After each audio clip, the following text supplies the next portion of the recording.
And NASA and Russia's Roscosmos announced that they have signed an agreement to cooperate on building the Deep Space Gateway near the moon. DSG will sort of take the place of the aging ISS and could also serve as a pit stop for future missions to Mars. So joining me now to discuss, we've got former ISS Commander Leroy Chiao. Hi there, Leroy. Great to see you as always. Hey, great to see you, Manila, kind of. Kind of see me. Well, first, can you talk about NASA's relationship to Roscosmos and how they brokered this idea and perhaps what other countries might be involved? Absolutely. So, of course, NASA has been working with Russia since the early to mid 90s and starting with, cooperating on Russia's Mir space station and then developing ISS. So this is a natural extension. I'm very pleased to see this happening and this agreement being signed at the IAC in Adelaide. It means that we will continue, NASA and Roscosmos will continue to cooperate in space. And it's very exciting because this Deep Space Gateway is one of the key components of the new architecture that is more moon-centric now. And it's basically a node, a very small, human-tended kind of a space station that will enable us to both explore the moon and also serve as a departure point to go farther into the universe, including possibly, or hopefully, one day to Mars. So why exactly then are we building this DSG? And what's the big deal with the moon? Haven't we explored enough of it? Well, we haven't explored the moon, but the last time we were there is 1972, so we haven't been back there in quite a while. The reason to go back, there are many reasons. If we want to go to Mars, in my opinion, I think it makes a lot of sense to go back to the moon first, because we want to make sure that everything we send to Mars before we send the crew there is going to work. So we want to make sure our habitats work, the power sources, power generators, the rovers, spacesuits. We want to train crews there. The moon is only 3 days away, so if something goes wrong, you can get your crew back pretty quickly. Mars, on the other hand, when the planets are lined up, usually we talk about transit times of at least 6 months one way. And so if you had a problem going outbound, it would be a year or more before you got your crew back. So you want to make sure everything's going to work very well.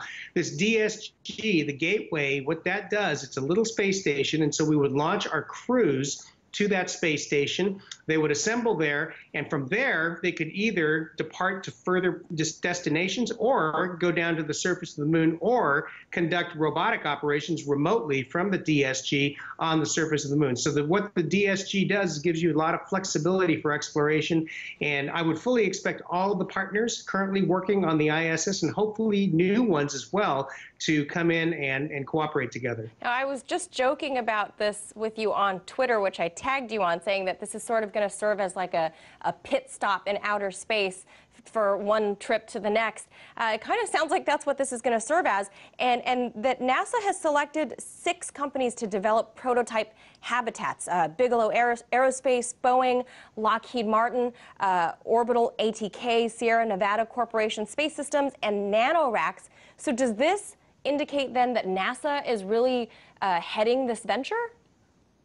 Well, what it is the Gateway is an integral piece. Like I said, it's kind of like a node. A pit stop, it's probably more than a pit stop. And maybe it's like you could think of it as a really nice, truck stop where you can get fuel, you can get supplies, you can, take a rest and then go from there to another destination. NASA will probably be the lead partner, just as we are. NASA's the lead partner on the ISS, but we'll bring in all the other partners too. And so Russia and NASA, I would envision a similar partnership, a similar structure as we have aboard the International Space Station with the other countries of the European Space Agency, the Japanese, and the Canadian space agencies. And I'm hopeful that we can bring other partners in, like the Chinese Space Agency, the China Manned Space Program. Obviously, they're a player in this space, no pun intended. But I would love to see this cooperation happen because when we cooperate together in a big civil program, like a space program, that trickles down into other parts of the relationship, and that can only be positive. And we certainly get a lot of great products that come from outer space research. And lastly, the ISS has been home to humans since about the year 2000. You lived there for a little while. How much life have we got left in that thing? We have got a lot of life left. It's currently slated for operation through at least 2024. Studies have shown it can easily be operated through 2028 safely and probably beyond. I believe it could be operated well beyond.